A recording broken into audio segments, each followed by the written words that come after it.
베레시트 바라 엘로힘 엣 하샤마임 베엣 하아레즈. 태초에 하나님이 천지를 창조하시니라. 할렐루야. 여호와의 종들아 찬양하라. 여호와의 이름을 찬양하라. 이제부터 영원까지 여호와의 이름을 찬송할지로다. 아멘. 하나님 말씀 앞에 나오셔서 하셔서 달에 있는 저나 말씀을 듣는 우리 모두에게 하나님의 은혜로만 충만한 시간 되길 원합니다. 이제 시반월 6일을 향해서 달려가고 있는데요. 오순절, 잠자는 자들의 첫 열매가 되신 예수 그리스도, 부활하신 이 예수 그리스도의 부활이 없으면 우리에게 믿음도 헛거라는 거예요. 그러니까 예수 그리스도의 부활을 증거하는 것이 복음이에요. 주님이 살아나셨다. 죽은 줄 알았는데, 근데 그 주님이 그토록 갈망했던 메시아이시며 그분이 하나님 보좌 우편에 계신다. 그리고 그분이 하늘에 가셨다. 그래서 우리를 기다리신다. 이런 복음을 증거하면 막 기뻐하고 그럴 것 같은데 오히려 신앙 공동체, 유대교의 신앙 공동체가 이걸 배타하는 거야. 미쳤냐 너? 무슨 얘기하는 거냐? 이래서 큰 핍박이 따르게 되죠. 그런데 예수님께서 부활하시고 40일 동안 제자들에게 나타나시고 또 그 이전부터 말씀해 오신 내용을 실증으로 보여주시고 본 그대로 하늘에 올라가셨습니다. 그래서 그것을 증거한 내용들이 사도행전입니다. 이 사도행전의 역사는 뭐냐면 오순절 날 하나님의 성령이 임하였는데 하나님께서 말하시게 함을 따라서 각 나라의 각 지방에 방언을 하게 되더라. 이렇게 해서 사도행전에 2장 1절로 4절까지 엄청난 그 역사가 진행됩니다. 오순절을 맞이하면서 우리가 이 오순절에 대한 그 유래 또 역사 이런 것들을 살펴보기를 원합니다. 오순절에는 룻기를 읽어요. 오순절 날 출애굽기 19장을 읽으면서 또 20장에 하나님의 그 소리 20장 18절 볼까요? 출애굽기 20장 18절 보면 뭇 백성이 우레와 번개와 나팔 소리와 산의 연기를 본지라 그들이 볼 때에 떨며 멀리 서서. 하나님의 백성이 우레, 여기서 우레라고 하는 것이 소리예요. 소리. 그러니까 나팔 소리 할 때 그 소리, 그 소리를 보았대. 이 소리를 보았다라고 하는 것을 유대교에서는 아주 독특하게 해석을 합니다. 이게 전통적으로 내려오는 구전토라라고 해요. 그래서 하나님의 소리를 우리는 막 우레 소리, 우르르 꽝꽝꽝꽝 하는 막 엄청난 천지가 개벽하는 이런 진동 소리로 아는데 그 소리가 모든 사람에게 다 들려져서 알게 되는, 이제 성경에서는 주로 이 세상의 나라를 70개의 나라로다가 생각을 해요. 그러니까 70개 언어로 다 누구나 다 알아듣게끔 그렇게 소리를 들려주셨다. 그래서 그 소리가 온천에 퍼졌다. 이런 해석을 갖고 있는 거예요. 그리고 이런 소리와 이 번쩍번쩍하는 이런 이야기들을 통해서 주로 오순절날 전야제에는 어떤 말씀이냐면 에스겔서를 읽어요. 에스겔 한번 잠깐 볼까요? 에스겔 1장. 에스겔 1장 30째 해 넷째 달 초다스에 내가 그발 강가 사로잡히신 자 중에 있을 때 하늘이 열리며 하나님의 모습이 내게 보이니. 그러면서 4절 보니까 내가 보니 북쪽에서부터 폭풍과 큰 구름이 오는데 그 속에서 불이 번쩍 번쩍하여 빛이 그 사방에 비치며 그 불 가운데 단쇠 같은 것이 나타나 보이고. 할렐루야.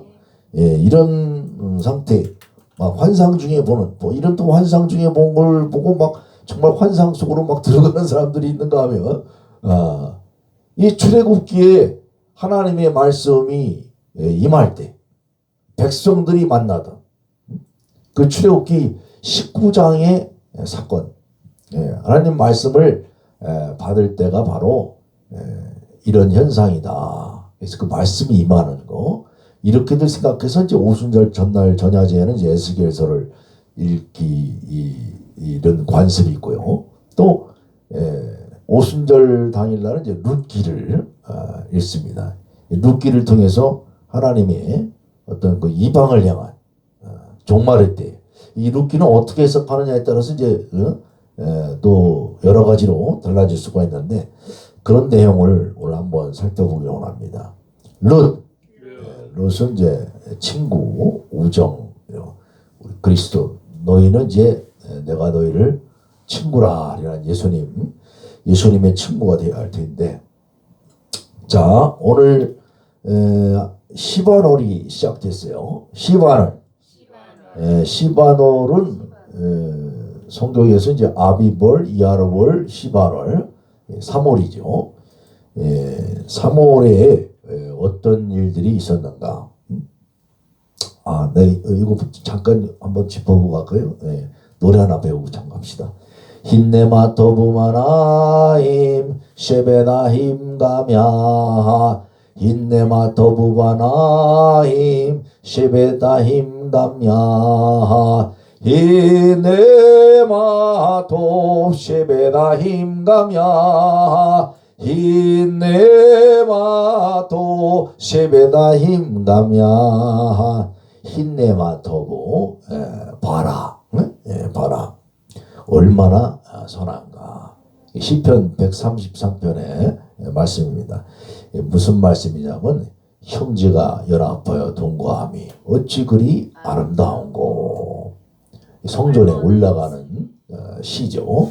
그러니까 하나님을 배우러 절기마다 6월절, 또 오순절, 초막절, 절기를 지키기 위해서 사방 흩어졌어도 사람들이 아무리 이 세상 곳곳에 흩어지게 돼서 하나님을 멀리하게 됐을지라도 이 절기만큼은 하나님이 만나자고 하셨기 때문에 모든 민족이 모이는 그런 잔치입니다. 오늘날 우리나라로 치자면 이제 설명절, 누가 뭐래도 모이잖아요. 또 추석, 다 모이지 않습니까? 그런 것처럼 성경에 나오는 그 하나님 말씀을 듣는 백성들은 6월절, 오순절, 초막절, 이 절기 때마다 올라오면서 부르는 노래예요. 올라간다라고 하는 건 저 북쪽에 살아도 이쪽에 오는 건 예루살렘이 올라오는 길이에요. 남쪽에 사는 사람에게도 올라오는 길이고, 우리나라로 치면 서울이 저 평양에서 간다고 해도 평양에서 서울로 내려간다고 얘기합니까? 그렇게 안 하죠. 수도가 서울이 이제 예전에 임금이 살던 곳이다 하니까 평양에 살아도 한양으로 올라간다 이렇게 표현하는 것처럼, 성전에 올라갈 때, 그러니까 하나님 앞에 나아갈 때에 이때 부르는 시가 형제가 연합하여 동거함이 어찌 그리 아름다운고. 할렐루야. 시르 한말로트 렛다비드, 다윗을 위한 그 성전에 올라가는 시다, 이렇게 이제 알려져 있는데, 자, 올라간다라고 하는 것은 어떤 그 15개의 계단이 있다고 그래요. 그래서 15개 계단을 오를 때 부르는 시편으로 또 이렇게 또 해석들을 하고 있기도 합니다. 자, 무엇보다도 또 아모스 9장 6절에서는 이 올라간다는 이 단계를 어떤 하나의 층들로 생각을 하니까 1층 천이다, 2층 천이다, 3층 천이다, 이런 식으로. 그래서 하늘에 층들에 대해서 사용됐던 걸로 봐서는 우리가 꼭 이렇게 육안으로 보여지는 그 이스라엘 땅 거기에만 얘기하는 것이 아니라 하나님 앞에 올라가고자 하는 그 마음들 이걸 또 생각해 볼 수가 있겠고요. 레다빗 뭐 비슷한 발음을 레다빗으로 그냥 읽어도 좋고요. 다윗을 위한 to for 라메는 그런 거죠. 근데 오히려 이것을 이제 우리가 뭐라고 번역했냐면 다윗을 위하여 다윗이 위하는 이 히브리어는 이렇게 우리나라 말처럼 이렇게 딱 그 구분이 되기가 어려워. 한 단어를 통해서 다양한 뜻을 갖게 돼 있어요. 그래서 대개 이제 번역절하기는 다윗에게 바치는 또 아니면 다윗이 헌정한 시다. 아니면 다윗이 바친 시냐. 이런 각자의 해석들이 좀 조금씩 다릅니다. 그러나 우리가 이제 기본적으로 통상적으로 해석하기는 다윗이 하나님을 향해 올라가면서 헌정한 노래다. 다윗의 시다. 이제 이렇게들 알려져 있죠. 힌네마토 우마나임, 우마나임 할 때 나임, 우마나임 할 때 나임이라고 하는 뜻이 뭐냐면 아름답다 이런 뜻입니다. 아름답다. 여기서 오늘 룻기 공부할 때 이제 나오미가 나오는 거예요. 근데 나오미는 이렇게 그 하테파다가 있으면 이 카메츠가 아 발음을 하지 않고 오 발음을 합니다. 그래서 이렇게 쉽게 얘기하면 이게 뭔가 딱 끊어서 얘기를 해야 되잖아요. 그러니까 나하고 길지를 못해요. 나오미가 아니라 노미 이렇게 발음을 하죠. 그래서 구차로면 나오미라고 읽어도 상관은 없는데 문법적으로는 우리가 정확하게 알면 노미라고 발음을 해야 합니다. 그래서 이건 이런 것들을 하나하나 하는 것이 이제 히브리어로 하는 묘미죠. 남들은 다 나오미로 알아도 우리가 정말 알면 그분은 히브리어를 제대로 안다 모른다 이런 게 구별이 되니까 노미는 나의 기쁨 그런 뜻입니다. 자, 힌네마토 우마나임 쉐베타임 감야한 나중에 시간 날 때 한 구절 한 구절 살펴보도록 하고요. 자, 보라 형제가 연합하여 동거함이 어찌 그리 소원하고 아름다운고. 할렐루야. 오늘도 말씀 앞에 그리스도의 형제들이 모여서 하나님 앞에 선하고 아름다운 일을 하고 있는 줄 믿습니다. 거기서 여호와께서 복을 명령하였나니 곧 영생이로다. 할렐루야. 영생. 영생이라고 하는 건 뭐 시간을 떠난 이 세상과 오는 세상까지 하나 되게 하시는 하나님과 함께하는 그러한 영생이 어디에 있습니까? 형제가 연합하는 데 있다. 형제가 연합하는 게 뭐야? 부모 자식이 연합하고 형제가 연합하고 사람과 사람이 연합하고 그런데 무엇보다도 하나님의 사랑과 연합하고 하나님이 보낸 자와 연합해야 돼. 예수 그리스도와 연합해야 돼. 할렐루야. 그래서 하나 되게 함. 그런 이 시를 통해서 우리는 절기를 또 맞이할 때 이제 시반을 오멜개수를 하고 나서 오순절이 시작됐습니다. 오순절 날이 이미 이름에 그들이 다 같이 한 곳에 모였더니 성령의 엄청난 역사가 교회를 탄생시키는 그러한 시작을 갖게 하죠. 샤브옷이 오순절이라고 하는데 샤브옷이라는 것은 실상은 이제 오순절이라는 뜻이 77절이라는 뜻이에요. 샤브오트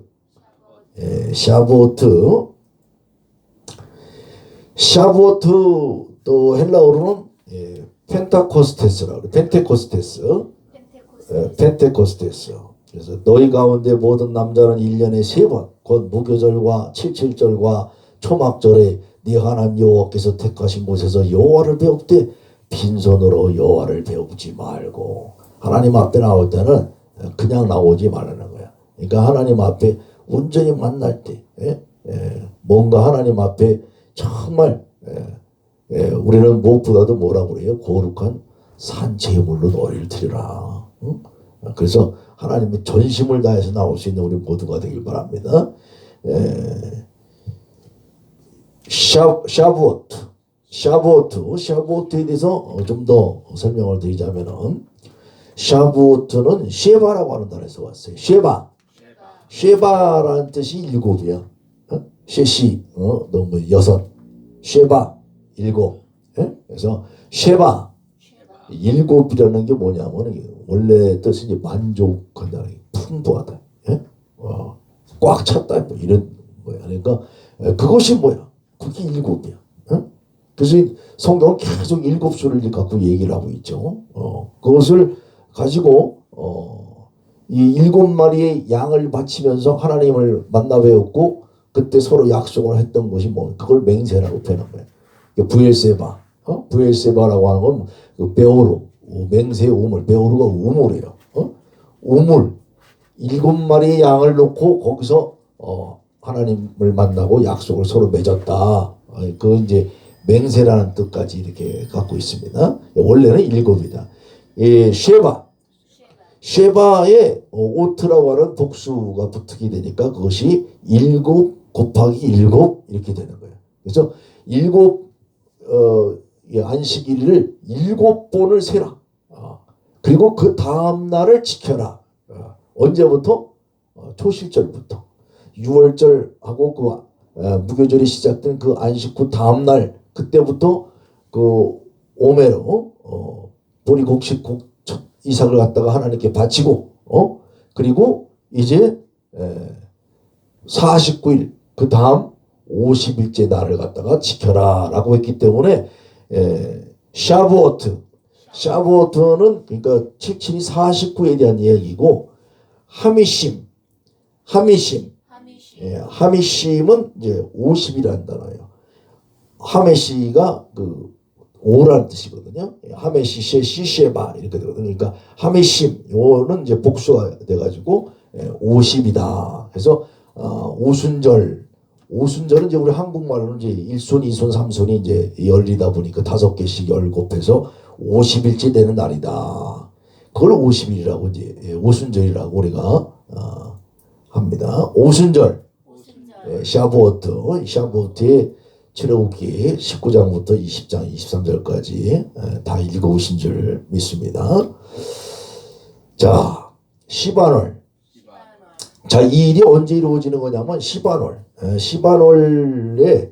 이 출애굽기 19장 1절 보면 3개월째 되던 날에 3개월째 초하루에 도착하였다 이거예요. 원래 성경은 요즘 나온 새 번역에서는 첫째 날로 제대로 기록이 되어 있는데 그냥 3개월째라고 지금 번역이 됐죠. 옛날 성경은. 출애굽기 6월절에 그 이집트로부터 나와서 이제 홍해바다를 건너죠. 홍해바다를 건너는 시점을 그걸 초실절로 생각을 하는 거예요. 그때부터 날짜가 50일 세옥이 나와서 3월 1일 되는 날, 그날 시내산에 도착을 했다. 이렇게 해서 시반월 셋째 달을 얘기합니다. 시반월의 뜻은 그렇게 이제 뚜렷한 뜻은 없는데 주로 이제 해석들 되기로는 이제 고정된 시간을 얘기하는 거 아니냐. fixed time. 또 스불론 지파의 달이지 이번 달은. 또 황도대로는 쌍둥이 자리인데, 자, 무엇보다도 출애굽 이후에 시내산에 도착한 날이다. 이 도착한 날 룻기를 우리가 읽게 되는데 룻과 보아스가 만난 달이 바로 시반월이에요. 룻기를 이따 또 공부할 때 내용을 한번 더 보강하겠습니다. 자, 그리고 시내산에서 하나님의 말씀을 받은 사건을 이 이스라엘의 그 전통에는 그 결혼식 전에 혼인 계약서를 써요. 그냥 혼인하는 게 아니라 요즘은 그래서 이거 흉내내서 결혼하기 전에 자기들끼리 또 계약서를 써서 낭독하는 사람들도 있더라고. 그러니까 하나님과의 계약, 하나님께서 계약을 준 사건을 통해서 그 하나님의 말씀을 받은 사건. 그래서 이것을 신랑 신부하고 주로 비유를 많이 합니다. 그래서 시내산에서 하나님의 신부가 된 달이다. 오순절은 3월 6일 날 토라의 말씀을 받은 날을 말합니다. 출애굽기 19장 16절. 출애굽기 19장 16절 보면은 셋째 날 이후에, 그러니까 출애굽하고 나서 산에 한번 올라갔다 오면 하루가 지난 거예요. 모세가 이제 산에 올라갔다 내려왔다 이런 기록들이 있는데 날짜는 얘기 안 나오다가 이제 3일 정도 지나고 나니까 셋째 날 이후에 하나님이 역사하신다. 그러니까 6일째 되는 날 3월 6일을 주로 토라의 말씀을 받은 날로 이렇게 해석을 하고 있고요. 우리 예수님이 오시고 나서는 신약 성경에서 좀 구체적으로 언급된 사건은 사도행전 2장 1절로 4절 성령 세례가 임한 날을 얘기합니다. 시반월 6일. 자, 성경 근거를 보면 출애굽기 19장 1절 이스라엘 자손이 애굽 땅을 떠난 지 3개월이 되던 날 그들이 시내 광야에 이르니라. 그리고 이제 성경에 셋째 달에 대한 기록들이 있어서 한번 찾아봤습니다. 또 에스도 8장 9절에도 시바롤의 어떤 그 역사를 시작하죠. 그래서 아달월에 그 유대인들이 그 독립이 아니라 그 하만의 계략으로부터 벗어날 수 있는 그 사건을 땅이 넓다 보니까 그걸 미리부터 알려야 돼. 알리는 작업이라는 게 이렇게 쉬운 게 아니에요. 알리고 우리가 매일같이 이렇게 또 모이고 목사가 되고서도 늘 예수 그리스도의 죽으심과 부활하심과 또 다시 오심을 증거하고 전파하고 하는 이유는 뭐냐면 이게 끝도 없이 전하지 아니하면 중간에 가로채는 자들이 많아요. 그래서 다른 복음을 전하는 무리가 늘 있는 거야. 그렇기 때문에 우리 자신부터도 늘 재무장해야 되는 거야. 다시금 되새기고 이 공부도 잘못하다 보면 독을 먹어. 그래서 신학을 잘못 공부하다 보면은 다른 얘기가 나오는 거예요. 신학자들의 말이 얘기가 나온다고. 우리 신학자의 말을 하기 위해서 하나님 말씀을 연구하는 것이 아니라 하나님이 우리에게 어떤 것을 요구하시는가, 나를 향한 하나님의 계획이 어디에 있는 것인가. 그러기 위해서는 예수 그리스도가 하신 사역을 끝도 없이 증거해야 되는 겁니다. 자, 시반월 6일, 바보가 6이니까 오순절은 모세가 시내산에서 하나님의 말씀을 받은 것을 기념하는 여호와의 절기입니다. 구체적으로 3월 1일 날 시내 광야에 이제 도착을 했죠. 제가 이제 장절 써놨잖아요. 3월 2일은 19장 3절로 8절, 3일, 4일 이렇게 지나고 나서 3월 6일 날 4일부터 오늘과 내일 그리고 셋째 날 이렇게 얘기를 했잖아요. 그래서 그날이 출애굽기 19장 16절에서 25절 기록이 되어 있고 오순절은 부활절 후, 우리 기독교에서 얘기하는 것은 부활절 후 50일 되는 날.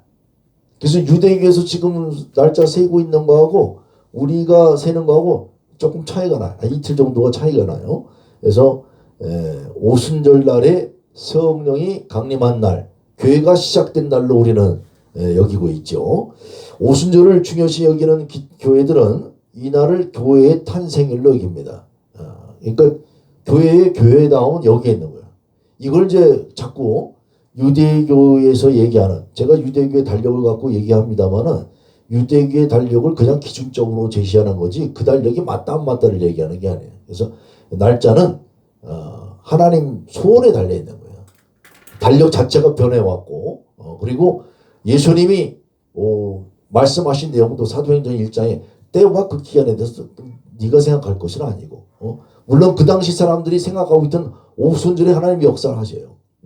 그래서 그 어느 때보다도 그 성령의 은사를 받기 위한 집회나 기도에 이제 힘을 쓰고 있는데, 자, 2020년은 4월 10일 날 부활주일이었기 때문에 2020년 5월 31일이 성령 강림주일입니다. 이번 주일이죠. 그래서 성령 강림주일을 맞이해서 여호와의 절기에 대해서 잠깐 다시 한번 상기시켜 봅니다. 여호와의 절기. 그러니까 이것은 레위인들의 절기가 아니에요. 유대인들의 절기가 아니에요. 여호와의 절기야. 여호와의 절기는 여호와로 오신 분이 누구야? 예수 그리스도. 그렇기 때문에 예수님의 절기예요. 예수님을 통해서 우리는 뭘 하느냐? 우리가 이제 봄절기, 가을절기가 있는데 그 중간에 여름절기. 여름절기가 주로 이제 오순절이라고 표현을 하는 거예요. 그래서 간단하게 날짜를 생각해 보면 1월 14일 날 너희들이 나오기 시작해서 15일 날 무교절 시작됐는데 16일 날 초실절, 잠자는 자들의 첫 열매가 된, 그래서 첫 보리곡식을 너희들이 가나안 땅에 들어가면 바쳐라 라고 했던 그 곡식을 바치고 이 하나님의 말씀 속에서 이때는 무교절에는 무교병을 먹었어. 근데 우순절 50일째가 되면은 이제는요 보리단을 가지고 첫 열매를 드렸는데 보리가 자라면서 보리가 추수하게 되고 이제 밀이 또 자라기 시작해요. 그러면 이제 밀추수를 마칠 때가 그게 오순절이야. 그 오순절 때는 이때는 무교병을 먹었는데 오순절 때는 하나님께 뭘 드리냐면 첫 곡식을 갖다 드린 것을 2개의 빵을, 그것도 부푸른 빵을 갖다 드려요. 그러니까 오순절에는 유교병을 먹는 거예요. 그러니까 우리가 그 예수님의 성만찬 이런 거 그림 그려놨을 때 보면은 예수님이 6월절 만찬 식탁을 하는데 유교병을 갖다 그려놨어. 레오나르도 다빈치가. 그러면은 그거 보면 이 문화를 알았다는 얘기야, 몰랐다는 얘기야.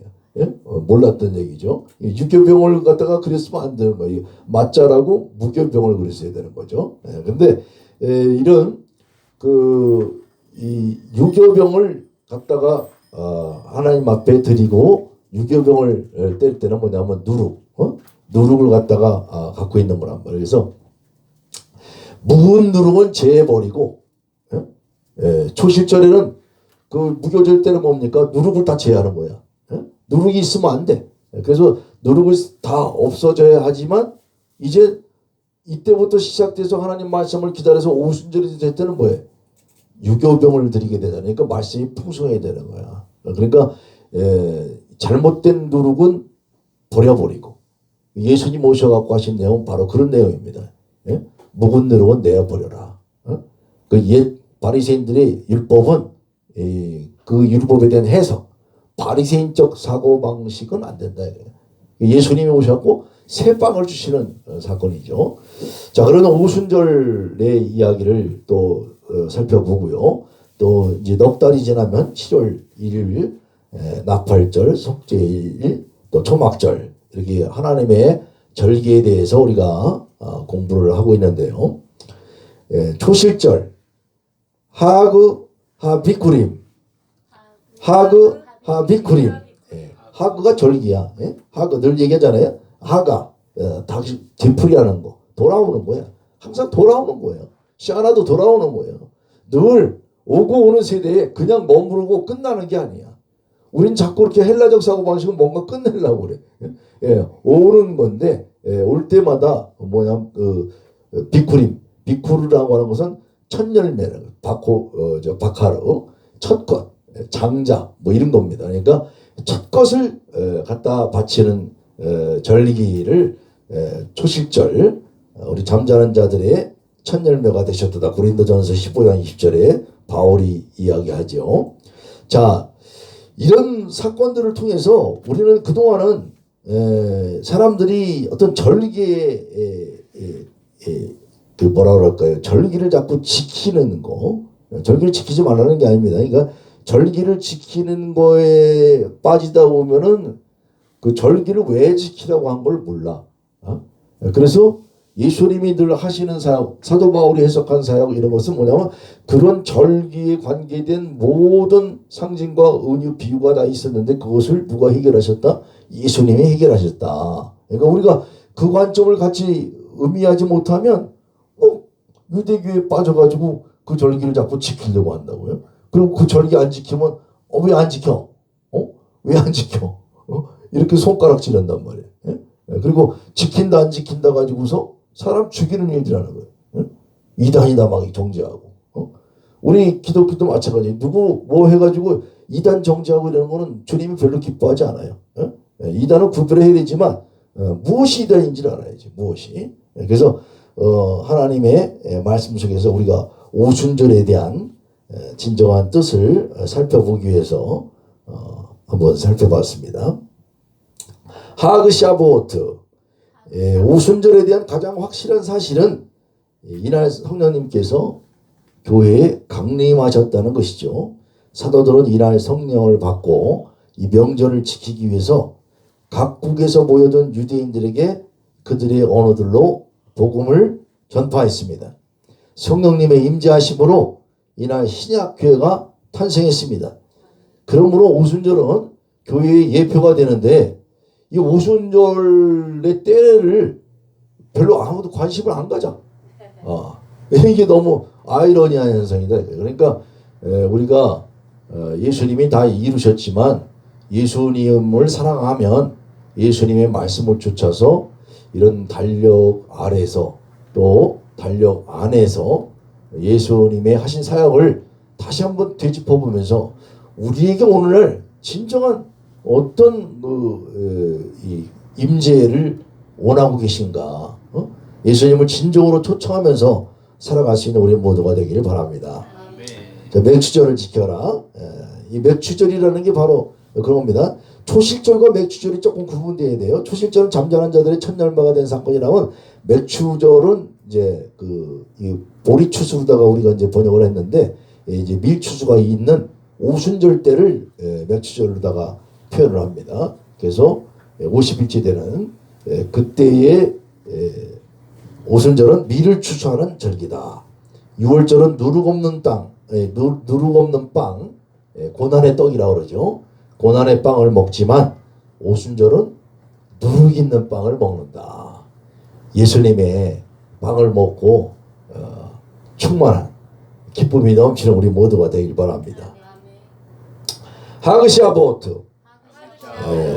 오순절은 처음에도 말씀드렸다시피 룻기를 읽는 전통이 있다. 그래서 룻기에는 너희 땅에 곡물을 벨 때에 밭모퉁이까지 다 베지 말며 떨어진 것을 줍지 말고 그것을 가난한 자와 거리민을 위하여 남겨두라. 나는 너희 하나님 여호와니라. 오순절을 맞이하는데요, 이렇게 뭔가를 남기고 이렇게 좀 베풀 줄 알아야 돼.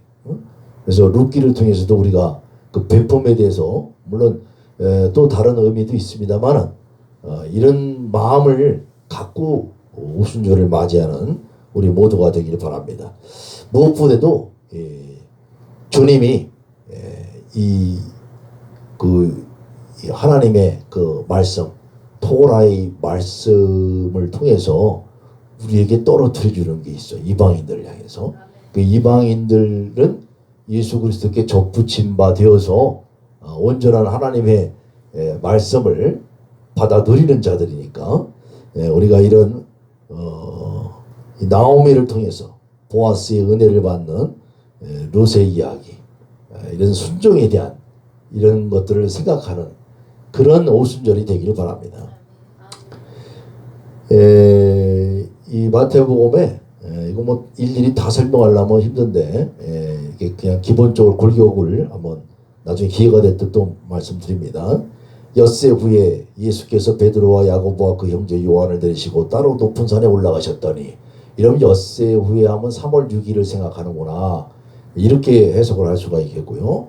또 사흘째 되는 날 갈릴리 가나에 혼인이 있어. 이거는 뭐 첫째 날, 둘째 날, 셋째 날, 창세기의 셋째 날 가지고 얘기한다, 이렇게 해석하는 것도 있습니다만은 셋째 날 출애굽기 19장에서 만난 하나님의 그 혼인 잔치, 그래서 하나님 말씀을 받은 잔치를 비유해서 예수님이 실제 혼인 잔치에서 이런 비유를 풀어내신 것 아니냐, 또 이렇게 해석하는 것도 있어요. 자, 사도행전 오순절 날이 이미 이름에 그들이 다 같이 한 곳에 모였더니, 또 사도행전 20장 보니까 바울이 오순절 안에 예루살렘에 이르려고 급히 가미러라. 이 사도 바울이 순례 행진을 할 때 이제 바울이 거꾸로 로마에 이송되고 그럴 때는 대속죄를 이때 이런 걸 못 지키고 가요. 소송을 하러. 그런데 지키러 가는 절기에 대해서 나온 걸 보면 오순절 안에 예루살렘에 이르려고 급히 가미러라.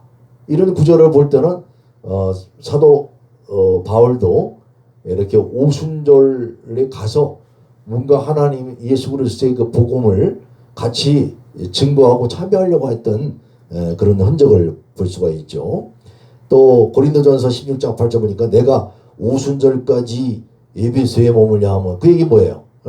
에베소에 머물고 있는데 이제는 에베소에서 오순절은 지키러 어딜 가야겠다 이 얘기죠. 그래서 사도 바울이 오순절날 모여서 뭔가 그 하나 예수 그리스도의 사명을 완수하려고 했던 것을 우리가 보게 됩니다. 하그샤보트 오순절 77절 아까 다 설명드렸죠. 읽어보시면 되니까 그냥 넘어가겠습니다. 오순절에 누룩을 넣은 두 개의 빵. 제가 계속 강조하는 이유는 그거예요. 유월절은 무교병, 오순절은 유교병. 또 무교병은 이제 그 딱딱한 예수 그리스도의 그 십자가에 죽으신 모든 율법을 이루시고 이제 우리에게 주시는 오순절에는 누룩을 넣은 빵, 누룩을 넣은 빵을 먹게 하셔서 오순절의 성령의 강림함을 우리가 생각하게 하시고 말씀의 그리스도의 풍성함으로 말씀의 넓이와 높이와 길이 깊이에 대해서 자라가는 우리 모두가 되길 바랍니다. 보아스의 은혜를 받는 룻기를 통해서 또 우리가 순종하는 자에 대한 복을 기억하길 원합니다. 오늘은 좀 시간이 너무 지나갔는데 간단하게 이건 뭐 목사님들이 다 아시는 내용들이니까 오순절 날이 이름에 성령이 역사하셨다. 그래서 다른 언어들로 말하기를 시작하니라. 이걸 통해서 이때부터 베드로가 회개하라 선포하면서 이 복음을 증거했더니 3,000명이 회개하죠. 그리고 스데반의 순교와 더불어서 그렇게 스데반을 잡아 죽이는 것을 목도하고 그들의 잡아 죽이는 자들의 옷을 맞고 있었던 사도 바울이 회개하는 역사가 일어나죠. 예수님을 만남으로 인해서. 그리고 이방인 가정에게는 절대로 복음이 증거되지 않을 줄 알았는데 오히려 고넬료 가정을 통해서 하나님이 이방인에게 복음을 증거하게 하시고 이렇게 시작된 사도행전의 역사 속에서 이 하나님의 말하심을 따라서 이 어떤 그 성령의 역사에 대해서 2세기에 AD 2세기죠. 몬타누스가 어떤 이런 황홀경 사건에 빠지게 돼요. 예언 이런 운동들이 있었어요. 이걸 은사운동이라고 그러죠. 그래서 그 황홀한 상태에 어떤 그 선견자 이런 상태, 선지자 이런 상태, 어떤 환영, 환상. 근데 이게 우리가 그냥 뭘 보는지 잘 몰라. 이게 잘못되면 그래서 이런 사건을 하나님의 말씀이 임해서 얘기한다고 하지만 이것을 당시의 사람들은 이단으로 판정을 했어요. 그 말씀하고 상관이 없어. 그건 이상한 나라야.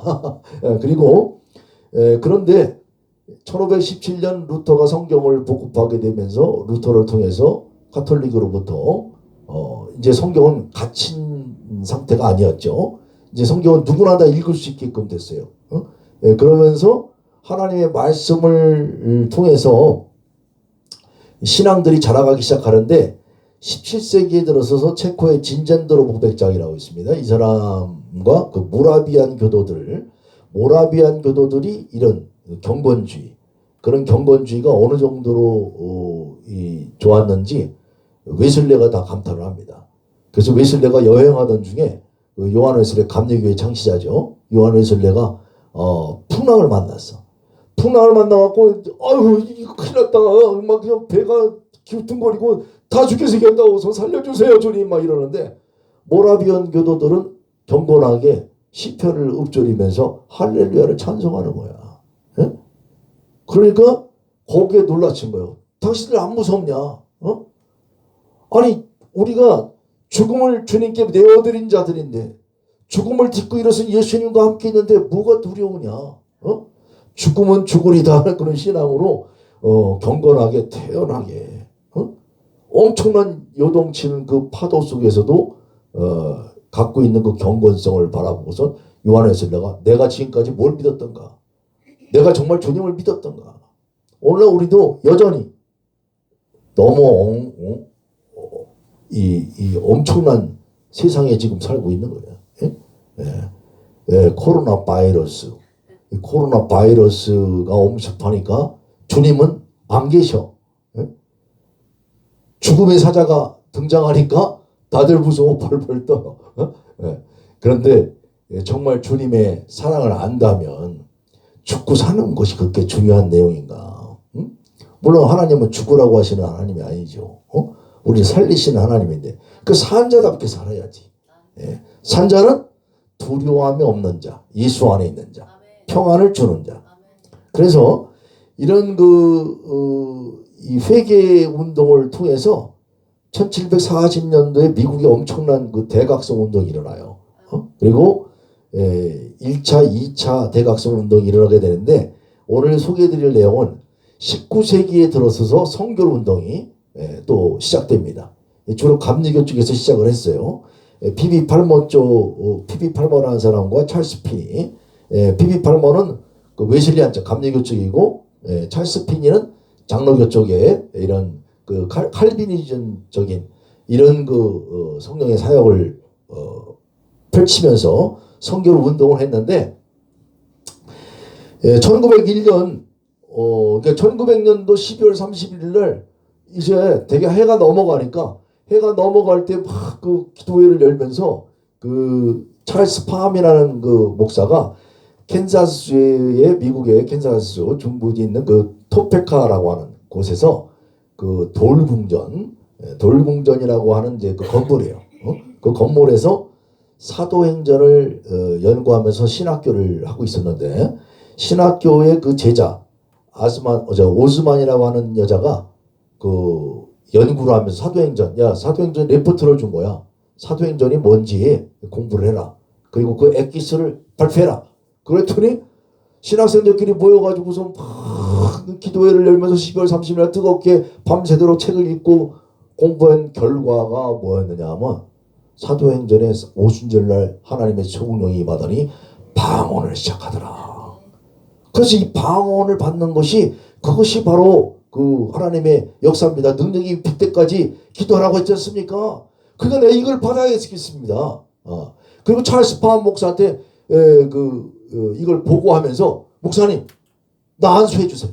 요 사도행전 읽어보니까 안수하니까 방언이 터지더라 이거야. 근데 찰스 팜은 그걸 안 믿던 사람이야. 그렇지만 얘들이 말씀은 그대로다 그걸 믿고서 그걸 요청하니까 안 들어줄 수 있어요? 찰스 팜이 안수해 줬는데 방언이 터졌어. 중국 방언이 터진 거야. 예. 뭐라고 했는지 모르겠어. 어머스 이 자는 뭐 했든지 디추워드 하우스티 우리는 하나의 형제다 했든지 하여튼 뭐 어쨌든 그렇게 중국 방언이 터졌는데 찰스 팜은 믿지를 않았어요. 야구 얘들 희한한 일들 한다. 이 하나님 이 기도하면서 그러는 거지. 이거 맞습니까? 이거 내가 하는 게 맞습니까? 근데 찰스 팜도 이 방언이 터졌어요. 이 사람은 스웨덴 방언이 터졌어. 그러면서 1905년에 휴스턴 지역으로 옮겨가서 거기서 성경학교를 시작합니다. 왜 이 일이 발생하냐면요. 이렇게 방언 터지더라.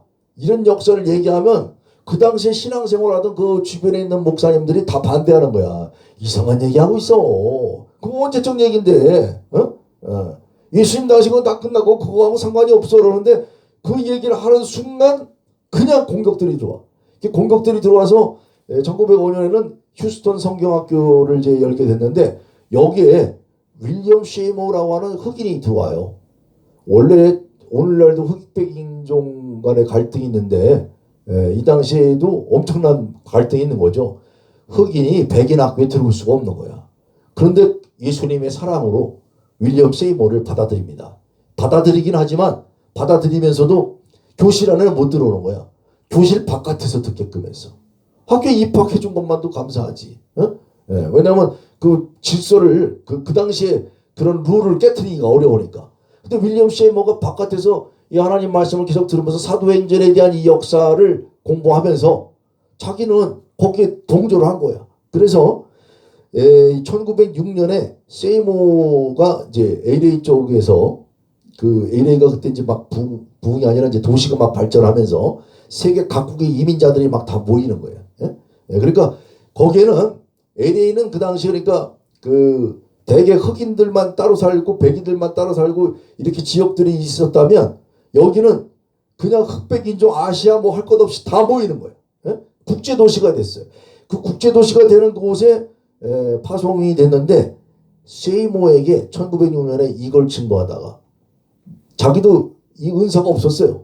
자기도 이 은사가 없었는데 성령께서 오순절날 임한 이 사건을 통해서 능력을 받아야만 우리가 하나님의 일을 할 수가 있다. 이러니까 여기에 뜻을 같이 동참한 사람들이 같이 기도하면서 그러나 이 자기가 이 말씀을 사도행전을 계속 해석을 해줘도 자기는 안 터졌어. 자기는 안 터졌는데 결국 1906년 4월 10일 날에도 CMO에게 은사가 임합니다. 여기인데 어떤 언어 방언이 터진 게 아니야. 그러니까 찰스 팜이 와가지고요. 그걸 보고서는 너는 좀 아니다 이런 거야. 그러니까 너무 웃긴 거죠. 아니 선생님께서 그렇게 말씀하신 그대로 내가 사역을 했는데 나에게 이렇게 은사가 임했습니다 하는데 성령의 은사는 놀라워요. 그런데 한두 가지가 아니잖아요. 그러니까 그것을 팜은 인정을 하지 않고 윌리엄 세이머는 오히려 거기서 개척을 합니다. 그래서 아주사거리 LA 아주사거리 312번지 이게 오늘날 오순절 운동의 산실이야.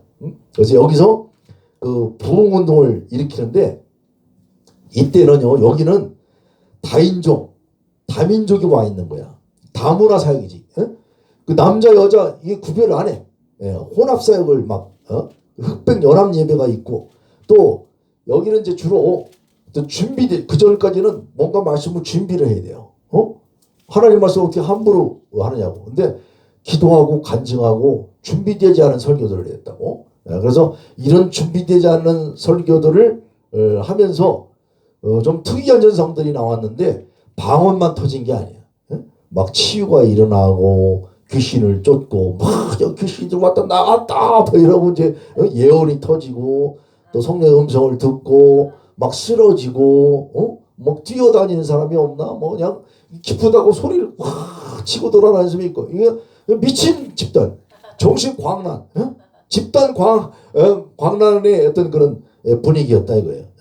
그래서 오늘날도 여전히 예배가 이제 이렇게 되면 질서가 어지럽다. 물론 말씀이 중심이 되어야겠지만 이곳에서 성령의 역사를 또 방해할 수는 없는 거예요. 그래서 우리는 이제 오늘 제가 준비한 내용은 우리가 잘 분별해야 된다. 찰스 팜은 반대했어요. 근데 윌리엄 시몬은 그대로 진행을 했고 그 속에서 엄청난 역사가 일어났는데 왜 제가 이걸 소개하느냐면 이때 1906년에 뉴욕 근교의 그 감리교 성가대원이었던 럼시라고 하는 여자가 한국으로 가라 이런 음성을 들은 거야. 이 집회에 왔다가. 그런데 이 사람이 28년 그러니까 20년이나 넘어서 덴버드라고 하는 사람이 당신 그렇게 한국 근데 나는 한국 갈 돈이 없어요. 그러니까 내가 도와드릴게요. 그래서 그 사람이 지원을 받고 일본을 거쳐서 서울 정동에 도착을 합니다. 그래서 감리교 시병원에서 여장을 풀고 또 이 사람이 기도하던 중에 이제 딱 도착해가지고 하나님 여기까지 오게 하셔서 왔는데 이제 어떡합니까? 나 뭐 해야 돼요? 그런데 일단 발길이 밖으로 나가게 하셔서 답답하니까 나왔겠죠. 하여튼 뭐 성령의 음성을 기대하면서 기도하고 간구하면서 걷는데 어디에 도착하게 되냐면 구세군 조선 번영 사무실이 있었어요. 구세군 빌딩 같은 거 쉽게 얘기하면 그래서 구세군 사무실이죠. 여기에 호홍이라는 청년을 만나게 됩니다. 그래서 거기서 호홍은 영어가 좀 된 거야. 그러니까 럼시가 이제 얘기를 한 거지. 난 미국에서 성령의 음성을 듣고 여기 와서 예수 그리스도 복음을 전하려고 왔는데 사람을 찾고 있어. 그러니까 너 이런 걸 믿냐? 그러니까 호홍이가 받아들이는 거야. 그래서 호홍이가 첫 1번 그 성도가 돼서 럼시하고 같이 신앙생활합니다. 그 럼시가 1932년에 이들은 이제 늘 내용이 그거예요. 성령 세례 받은 증거는 방언이다. 그리고 방언과 더불어서 신효의 역사가 일어나야 된다. 이걸 이제 간증하면서 일본에서 공부하던 박성산, 배북은 뭐 이런 분들을 초청해 갖고 옵니다. 그래서 이들이 1938년에 조선 오순절교회 최초로 목사 안수식을 해요. 이때 배출된 사람들이 허홍, 박성산, 배북은입니다. 자, 이들의 교세는 그렇게 크진 않았어요. 쉽게 얘기하자면 오늘날 순복음 교단이야. 순복음 교단인데 이 사람들이 6.25 때 부산에 피난가 있는데 이때 미국 군종 목사로 아직 있던 사람 엘라우드라고 하는 사람이 1906년도 오순절 세이머 그 사건 이후에 하나님의 교회는 하나님의 성회는 1910년도 이후에 생겨나거든요. 미국의 하나님 성회가. 그러니까 이 사람들이 그때 세계 각지로 막 흩어지고 그랬다고 그러는데 한국에도 혹시 누군가가 와서 선교하고 있지 않았나 알아봐라. 그랬는데 그 부산 피난 온 사람들 가운데 이 한마디를 했단 말이에요. 혹시 여기 이렇게 성령의 역사를 받고 오순절 성령 운동하는 분 있습니까? 했는데 럼씨가 그 얘기를 듣고 나야 나 이러고서는 만나게 돼서 이들이 그러면 미국의 하나님의 성회와 연결을 해야겠다. 우선 미국에서 오순절 교단이 형성이 됐는데 그 오순절 교단에서 1953년도에 하나님의 성회의 그 신학교를 설립하게 됩니다. 이렇게 해서 졸업하게 된 분 중에 한 분이 조용기 목사죠. 조용기 목사님이 세계적인 그런 부흥 성장을 지금도 이루고 있는데 중요한 것은요. 교회가 성장하고 나면 그 교단이 그대로 있어야 하는데 꼭 분열이 와요. 그것은 여기 순복음만 그런 게 아니에요. 장로기도 마찬가지고 또 침대기도 마찬가지고 처음엔 다 들고 왔는데 하나의 교단들만 있었는데 각자의 교단들이 성장하기 시작하면서는 분열이 일어난다. 그래서 이런 것들을 우리가 좀 경계를 해야 되고요. 잠시 이제 순복음 쪽만 얘기했으니까 여기 좀 장로교 목사님들 와 있는 거니까 순복음의 역사는 이제 그런 역사가 있고 원산에서 또 부흥운동이 일어났어요.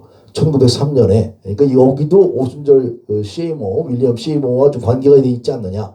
자, 무엇보다 중요한 거는 시에이모가 중요한 게 아니라 자, 이 화이트라고 하는 선교사가 뭐 실적이 없는 거야. 중국까지 가서 선교를 하고 왔는데 중국에도 부흥이 안 돼, 한국에도 부흥이 안 돼. 그래서 탈진한 거야. 그러면서 같이 모여갖고 선교사들끼리 우리 다시 한번 말씀을 좀 다시 한번 점검해 봅시다. 그러면서 말씀 사경회를 펼친 거예요. 그 말씀 사경회를 펼친 분이 이제 하디라고 하는 분이 하디 선교사가 말씀 사경회를 인도했는데 말씀을 강의하다가 깜짝 놀란 거예요. 거꾸로 하디가 깨달은 것은 선교 실패와 이런 그 부진은 어디 외적인 데 있는 것이 아니었다. 중국 사람들이 문제가 아니었고 한국 사람이 문제가 아니었고 이방인이 문제가 아니었다. 누가 문제였느냐? 성령의 인도와 능력을 따르지 않는 자신에게 있음을 깨닫고 회개합니다. 그래서 주일날 예배를 드리면서 제가 말씀을 허투루 알았습니다. 하나님 말씀, 그 거룩하신 말씀, 성령의 그 세밀한 음성, 보혜사 성령을 보내주셔서 그 성령이 하시는 음성을 따라야 되는데 내 생각을 내놓고 이랬습니다. 나 귀수입니다. 당신들 지옥으로 끌고 갈 뻔했습니다 하고 회개한 거예요. 회개하니까 그때 그것이 회개의 본이 돼가지고 한국 교인들이 목사님만 그렇게 안 해요. 우리도 목사님이 그렇게 하나님 말씀 설교하고 잘 전하시는데 우리는 돈을 이렇게 떼어먹고 횡령을 했습니다. 자복하는 거예요. 자기의 죄를. 누가 시킨 게 아니에요. 자기들이. 그러면서 횡령했습니다. 절도했습니다. 간음했습니다. 강간했습니다. 위선했습니다. 미움이 있었습니다. 증오했습니다. 질투했습니다. 이런 자기들이 갖고 있었던 하나님 말씀대로 살지 않는 죄를 낱낱이 사람들 앞에서 공개적으로 회개하고 하니까 그때 오히려 화해와 용서가 이루어졌습니다. 그리고 과거에 훔치거나 횡령했던 거 이걸 배상하고 4배나 물어주라고 했잖냐. 그래서 말씀대로 그렇게 하나님 앞에 나아가는 그런 현상이 나타났습니다. 이 운동을 힘입어 가지고 1907년에 평양 대부흥운동이 또 일어나는 거예요. 무엇보다도 이런 성령 대부흥운동은요. 자, 좀 전에 우리 오순절 교단에서 했던 방언과 치유, 은사, 축사 이런 것도 중요합니다. 그것도 중요한데 무엇보다도 이제 여기에 대한 배경으로는 이런 일들의 근본 취지는 뭐냐면 말씀 운동이 있었다는 얘기예요. 말씀을 모르는데 뭐가 일어나겠어요. 그러니까 말씀 속에서 성경 번역 자체가 부흥 운동의 토대가 되었고 또 이미 장대현 교회에서는 이제 이런 쪽에서 우리 한국에만 좀 있는 거예요. 새벽 기도회는 주로 우리 한국에서만 시작된 거예요. 그러니까 새벽 기도회 운동, 그 새벽 기도회가 신앙 부흥을 준비하는 계기가 되었고 또 1906년에 좀 전에 언급했던 3년에 시작되는 원산 부흥회가 1906년까지 계속 이어져요. 그래서 하디 선교사의 사경회가 평양 대부흥회의 도화선이 되었다. 할렐루야. 정확하게 말씀을 드렸는데 오늘 출애굽기 20장 18절 같이 읽겠습니다. 뭇 백성이 우레와 번개와 나팔소리와 산의 연기를 본지라 그들이 볼 때 떨며 멀리 서서 유대교의 구전 토라죠. 미시나로 지금은 출애굽기 랍바라고 해서 기록이 되어 있는 걸 보게 되면 요한한 랍비가 말하길 하나님 목소리가 시내산에서부터 나왔는데 그 소리가 인간이 사용하는 70개의 언어들로 나뉘어서 온 세상이 이해할수록 들려졌다. 자, 쉽게 얘기하면 그거예요. 들려졌고 오늘날 전 세계에 성경 번역됐습니까? 안 됐습니까? 다 번역이 돼 있어요. 그래서 시내산에 있는 모든 사람, 그 어린 자나 나이 든 자, 여자와 아이, 갓난아이들에게 그들의 이해력의 정도에 따라 들려졌다.